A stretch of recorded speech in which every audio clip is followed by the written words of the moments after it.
السلام علیکم۔ پچھلی ویڈیو میں نے بگ بینگ کا ذکر کیا۔ بگ بینگ کے حوالے سے اور علم کے حوالے سے ایک عجیب استعارے کے طور پر بگ بینگ یا وہ ایک کوئی ٹھوس حقیقت جو پوری کائنات پر چھائی ہوئی تھی، جس کے بعد وہ بینگ ہوا اور وہ منتشر ہو گئی، تو عجیب سا خیال آتا ہے۔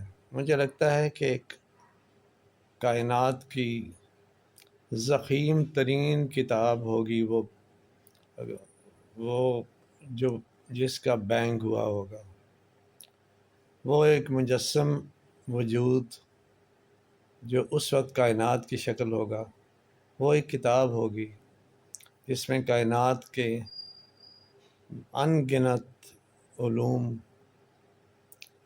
وہ مجتمع ہوں گے۔ وہ کتاب، وہ عظیم ترین کتاب، وہ ضخیم ترین کتاب، وہ دھماکہ اس میں ہوا تھا۔ وہ جب دھماکہ ہوا تو سب کچھ منتشر ہو گیا، سب کچھ ادھر ادھر پھیل گیا۔ مجھے لگتا ہے ایسے جیسے ایک ضخیم ترین کتاب میں دھماکہ ہوتا ہے تو اس کے اوراق، اس کے اعضاء پوری کائنات میں بکھر جاتے ہیں، کوئی چھوٹے، کوئی بڑے، کوئی ذرا بڑے۔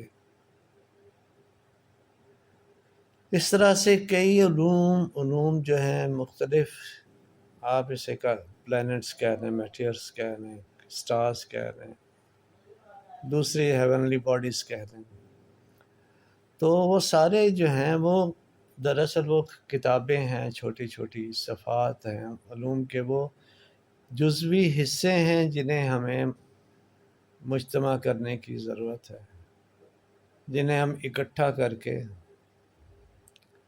پڑھ سکتے ہیں، لیکن کیسے کریں گے؟ ناممکنات میں ہے۔ لیکن سوال یہ ضرور ہے کہ علوم جو ہیں اس طرح پھیل ضرور گئے ہوں گے، بکھر ضرور گئے ہوں گے۔